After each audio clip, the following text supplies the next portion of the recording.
Resonancias nodales, diseñando sentido en un mundo desconectado. En este episodio, Arqueologías del futuro de Fredric Jameson.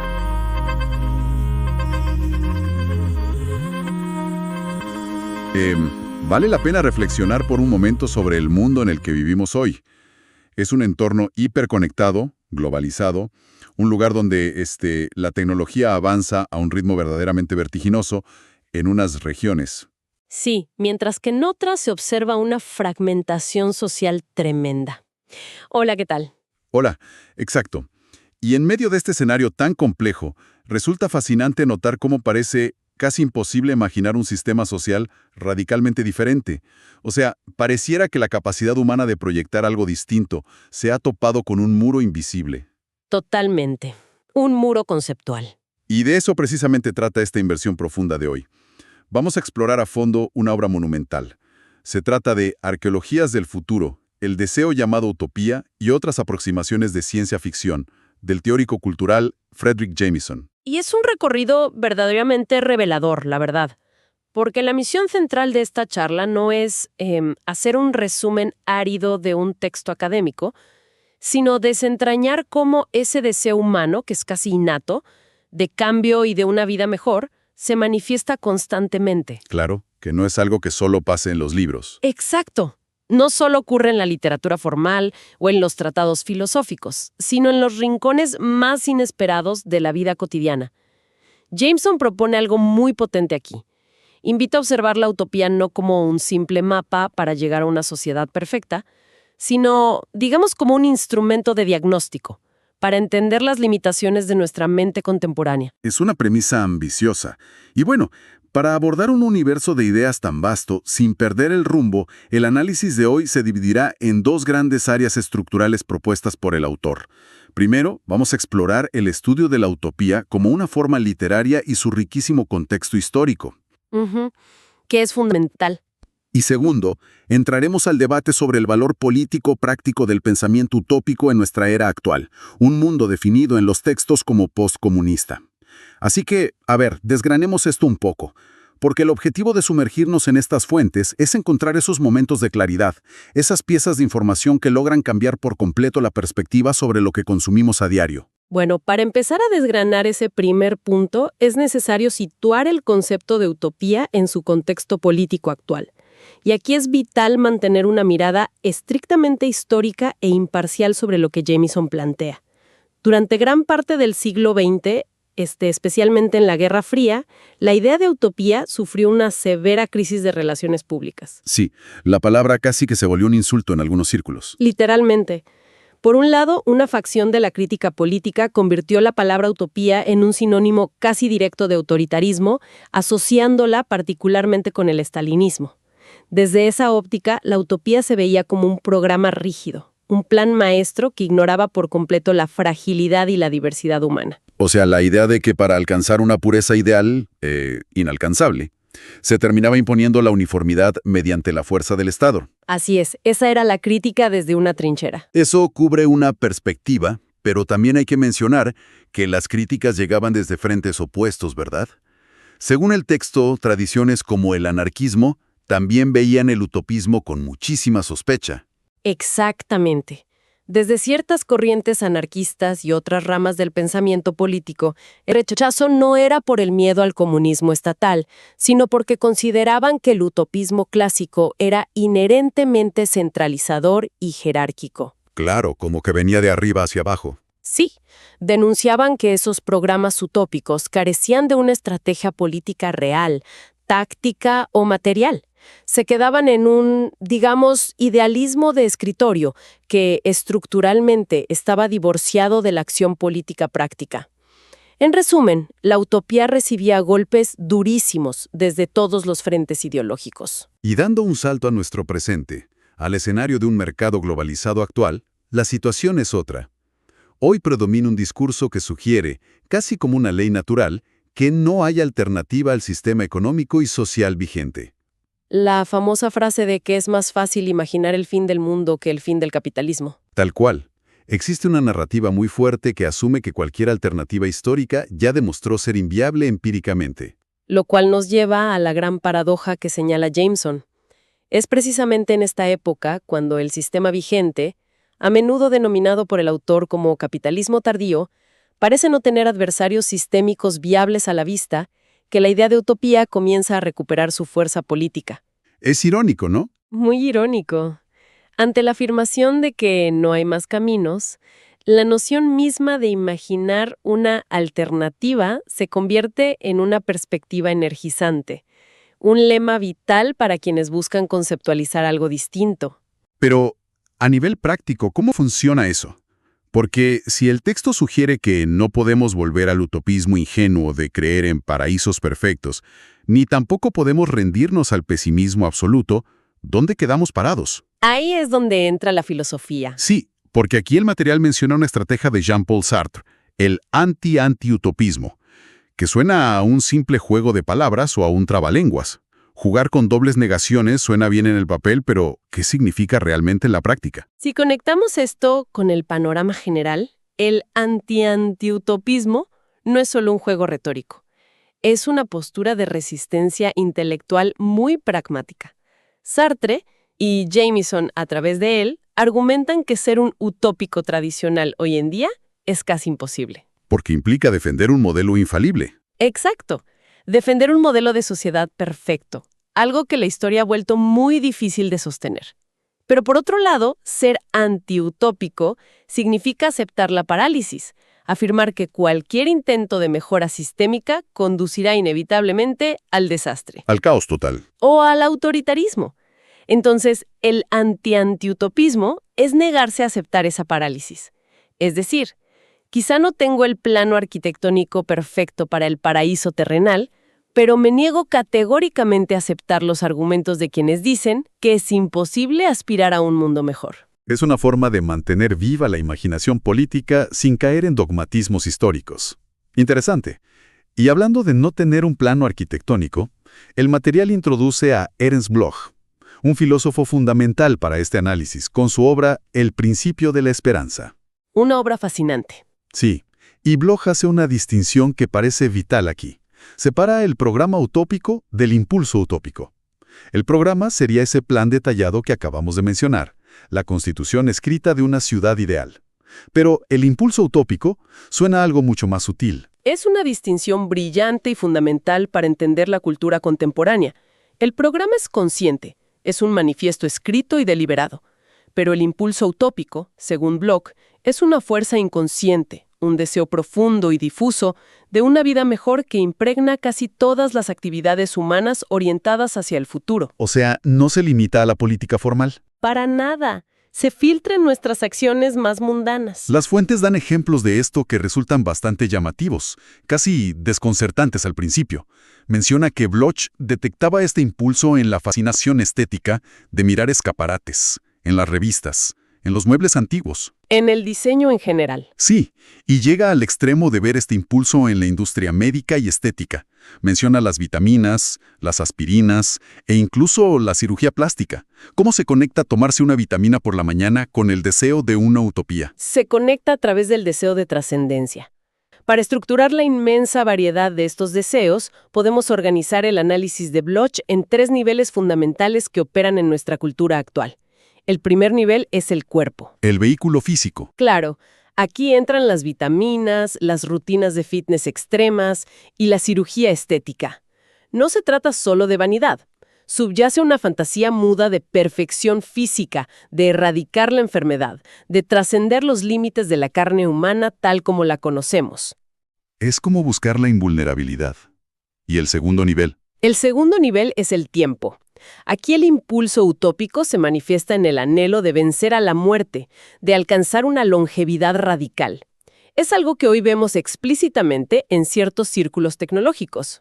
Como en Silicon Valley. Exactamente, donde la extensión radical de la vida se aborda casi como un proyecto de ingeniería.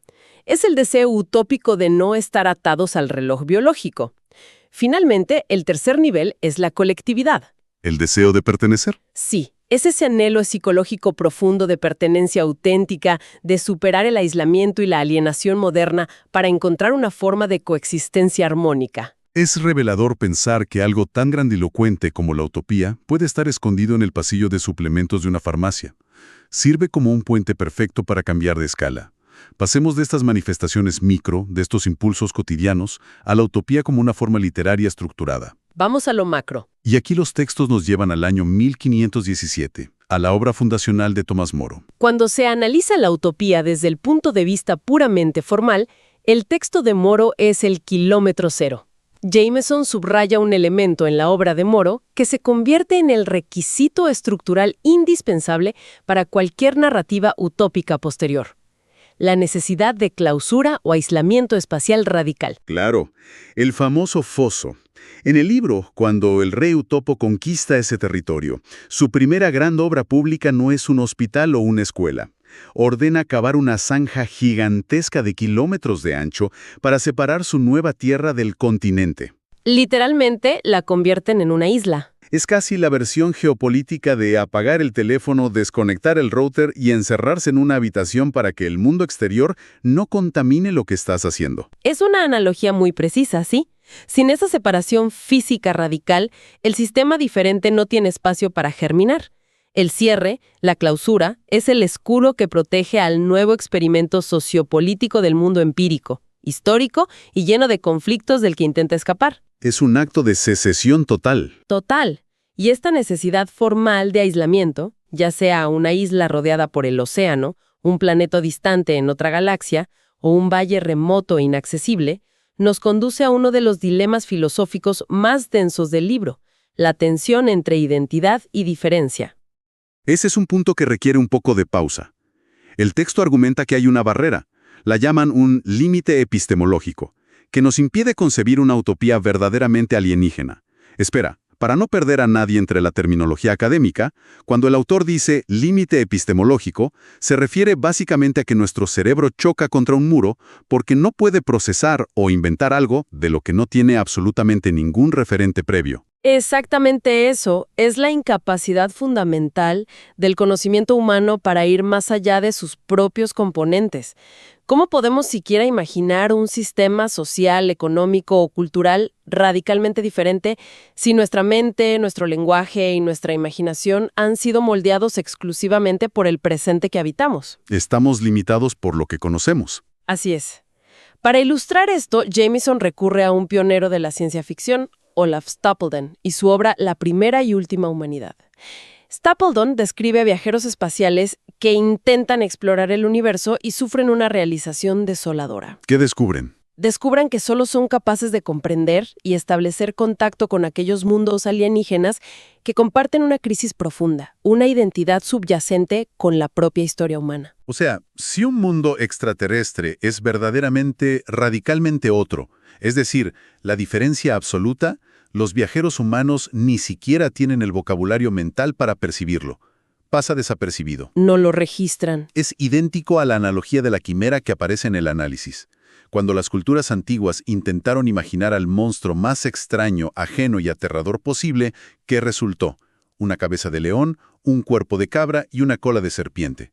Tomaron piezas de la realidad conocida y las pegaron. Un collage.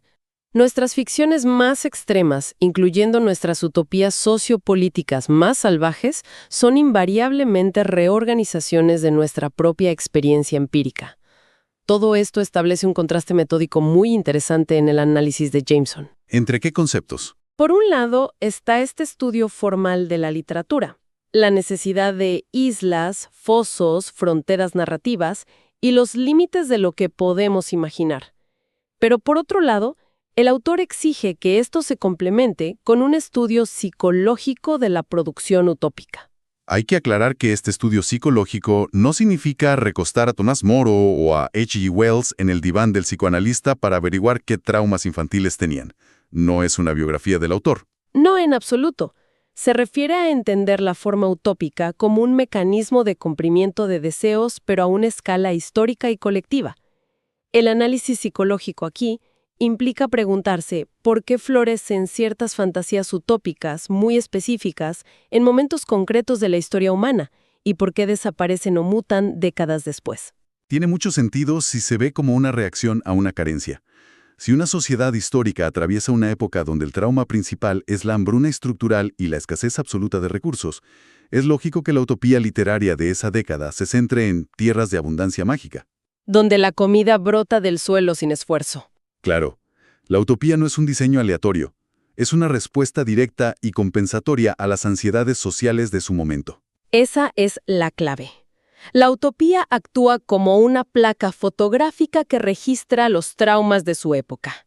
Capta las contradicciones masivas, ya sea la brutalidad de las primeras fábricas industriales en el siglo XIX o la hipervigilancia en la era digital, y les da una forma representativa, imaginando el mundo donde ese problema específico ha sido neutralizado. Y aquí es donde la cosa se pone realmente interesante, porque es el momento de cruzar la frontera del siglo XX y adentrarnos de lleno en la ciencia ficción moderna. Los textos indican que la ciencia ficción se ha convertido en el principal vehículo contemporáneo para el pensamiento utópico. Ya casi nadie escribe sobre exploradores que encuentran islas mágicas en el Pacífico. Exacto. Ahora la discusión ocurre en Marte, en órbitas espaciales o en realidades alternativas. Tengo entendido que autoras como Ursula Le Guin le dieron un giro interesantísimo a estas mecánicas utópicas. En lugar de pintar un paraíso de abundancia donde todos son felices y hay recursos infinitos, ella hizo algo muy contraintuitivo con la idea de la escasez, en obras como Los desposeídos. ¿Es así? Completamente. Los desposeídos es un ejemplo magistral de cómo la ciencia ficción moderna sofistica el debate. Le Guin no diseña un mundo de lujo sin esfuerzo. Ella crea Anarres, un planeta satélite árido, inhóspito, donde la escasez de recursos es la regla. Suena más a distopía. Parecería, pero sin embargo es precisamente la dureza de ese entorno y la falta de excedentes lo que hace posible e incluso necesario el mantenimiento de su sistema social anarquista, solidario y libre de jerarquías de propiedad. Interesante contraste. Lo contrasta con otro planeta, Urras, que es rico, fértil y abundante, pero está plagado de desigualdad capitalista y conflictos de clase. Le Guin utiliza el escenario extraterrestre para forzar a quien lee a reevaluar la dialéctica entre riqueza material y libertad política. Ese nivel de complejidad es fascinante. Y luego el análisis. Menciona a Kim Stanley Robinson, específicamente su trilogía de Marte. Parece que Robinson rompe con otra de las reglas clásicas de la utopía literaria. La de la visión única. Claro. Tradicionalmente, la utopía presentaba un modelo único. El autor proponía un sistema y todos en la novela vivían felices bajo ese diseño monolítico. Pero Robinson hace algo diferente con la colonización marciana. Robinson introduce lo que podríamos llamar una utopía polifónica. En la trilogía de Marte ya no existe una sola visión unificada de lo que debería ser la sociedad perfecta. Al colonizar y terraformar el planeta rojo, los personajes se dividen en facciones, cada una defendiendo un proyecto utópico radicalmente distinto. Un debate constante. Exacto. Están los terraformadores, que ven la utopía en transformar a Marte en un segundo planeta Tierra verde y azul. Y en el extremo opuesto están los preservacionistas radicales, que consideran que modificar ecológicamente a Marte es un acto de imperialismo humano. Para ellos, la utopía consiste en adaptar al ser humano y dejar la roca estéril intacta. En la obra de Robinson, la utopía deja de ser un destino estático y se convierte en un terreno de feroz debate político y ecológico. Resulta evidente que hay un cambio de paradigma inmenso respecto al contenido. Las utopías del pasado, las del siglo XIX escritas por Edward Bellamy o William Morris, estaban profundamente obsesionadas con abolir el dinero, eliminar la propiedad privada o transformar radicalmente la naturaleza del trabajo manual. Eran respuestas a la revolución industrial. Pero hoy, al leer a gigantes de la ciencia ficción moderna como Philip K. Dick, Samuel Delany o los hermanos Strugatsky, se nota que las angustias son otras. Los miedos han mutado. Efectivamente. La ciencia ficción actual absorbe y refleja ansiedades mucho más contemporáneas. Explora la inminencia del colapso ecológico, debate las políticas de género, la fluidez de la identidad y cuestiona profundamente la sobrecarga de información y el control cibernético dentro de este llamado capitalismo tardío. Todo mucho más cerebral. Sí. Un ejemplo brillante que Jameson analiza es Picnic junto al camino de los hermanos Strugatsky. Esa novela es extraordinaria. Para quien no esté familiarizado con la trama, trata sobre unas zonas en la Tierra que fueron visitadas brevemente por alienígenas. Los extraterrestres se fueron, pero dejaron atrás basura, tecnología incomprensible, anomalías gravitacionales mortales y artefactos extraños. Como un picnic en el bosque donde dejas restos que las hormigas no entienden. Esa es la metáfora visual. Los humanos, llamados stalkers, entran a esas zonas a robar esa tecnología, aunque ni siquiera los mejores científicos logran entender realmente cómo funciona ni qué propósito tenía originalmente. Y Jameson utiliza esa novela como una metáfora devastadora de nuestra realidad actual. Esa basura alienígena incomprensible funciona como un análogo de cómo experimentamos el capitalismo globalizado hoy. Un sistema tan masivo, tan complejo en sus flujos de información, algoritmos y finanzas, que resulta inabarcable para la mente humana individual. Nos supera por completo. Totalmente. Estamos como esos stalkers sobreviviendo entre fuerzas tecnológicas e infraestructuras que escapan a nuestra comprensión total. Esto nos lleva a un punto estructural clave en el análisis de Jameson, el choque contemporáneo entre lo que él define como ilusión y la verdadera imaginación utópica. Esa distinción necesita una aclaración. ¿Cuál es la diferencia exacta entre ilusión e imaginación en este marco teórico? La imaginación utópica, en su sentido clásico y macroscópico, consistía en la capacidad de diseñar la estructura completa de una sociedad. Era concebir las leyes, el sistema de gobierno, la macroeconomía entera. Era el gran plano arquitectónico que mencionamos al principio. El mundo ideal completo. Sin embargo, frente a la inmensidad abrumadora e incomprensible de la globalización actual, esta basura alienígena metafórica, esa capacidad de imaginación a gran escala se paraliza. El individuo siente que no puede cambiar el mundo entero. Como respuesta, se produce un repliegue hacia la ilusión utópica. ¿Y cómo se manifiesta esa ilusión en la práctica? La ilusión es el refugio en el deleite microscópico y sensual. Ante la imposibilidad de concebir un nuevo sistema económico mundial, la energía utópica se canaliza hacia la creación de pequeñas comunas autosustentables, hacia dietas hiperespecíficas, hacia el diseño de dispositivos tecnológicos personales que prometen una microliberación. O hacia estilos de vida alternativos hiperlocales. Exacto. Es la renuncia a la totalidad a sabor del detalle controlable. Es como admitir, ya que es imposible imaginar el fin del sistema global, me conformaré con diseñar el huerto orgánico más perfecto y utópico posible en mi azotea. Es una excelente forma de ponerlo. Tiene un sentido de resignación melancólica, pero también explica muchísimos comportamientos de la sociedad contemporánea. Y esto inevitablemente conduce hacia la gran síntesis de todo este recorrido teórico.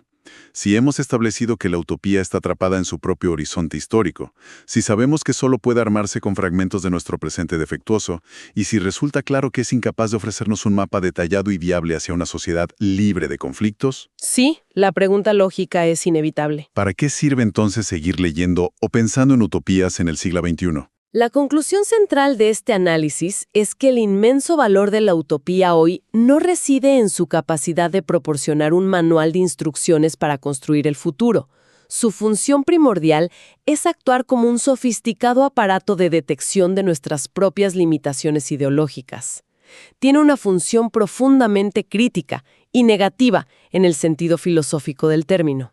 Obliga a confrontar el encierro mental colectivo. Precisamente, al intentar imaginar una ruptura radical con el sistema actual, al esforzarse por concebir un mundo distinto y observar cómo ese intento inevitablemente fracasa o se queda corto. Al notar que las visiones más atrevidas siguen irremediablemente contaminadas por el presente. Exacto. Al notar eso, la utopía pone de manifiesto nuestra inmensa dificultad para pensar más allá de los confines que el presente globalizado ha establecido. Nos demuestra de manera palpable que habitamos una prisión ideológica y conceptual. Una jaula invisible. Y en el análisis político de Jameson, tomar conciencia plena de los muros de esa prisión es el primer y más vital paso hacia cualquier tipo de liberación o acción política significativa. Esto plantea una pregunta crucial sobre cómo se asimilan e interpretan las narrativas del futuro que la cultura produce incesantemente. Es un cierre analítico muy potente. Y para rematar esta inmersión profunda, resulta interesante dejar sobre la mesa un pensamiento final que invierte un poco la perspectiva. A lo largo de la charla, se discutió el concepto de Stapleton, que incluso las imaginaciones utópicas más desatadas son solo ecos, fragmentos y collages de experiencias del presente. Sí. Si se aplica esa misma lógica al reverso de la moneda, a las narrativas distópicas que tanto dominan la cultura popular actual, historias de regímenes hipertecnológicos, control absoluto, catástrofe ecológica y alienación corporativa, cabe preguntarse algo bastante inquietante. A ver. Si la utopía revela un deseo de cambio que choca contra los muros del presente, ¿es posible que los miedos más profundos hacia esos futuros distópicos no sean realmente advertencias proféticas sobre un mañana aterrador? ¿Podría ser que esas distopías sean en realidad confesiones brutalmente honestas sobre cómo se perciben, se padecen y se aceptan secretamente las estructuras de control, alienación y vigilancia en el día a día contemporáneo? Una proyección del hoy. Exacto. Cabe la posibilidad de que la distopía, a la que tanto se le teme en la ficción, sea ya el filtro a través del cual se procesa y normaliza la realidad actual. Ahí queda esa idea flotando para el análisis personal. Ha sido un recorrido extenso y sumamente estimulante, a través de las intersecciones entre el deseo humano, la estructura literaria y el paisaje político. Un gusto haber desgranado todo esto. El gusto es mutuo. Mantener una mente inquisitiva y cuestionar constantemente los límites de lo que se considera posible es una herramienta invaluable. Hasta la próxima exploración profunda. Resonancias Nodales fue una producción de Nodo Misceláneo.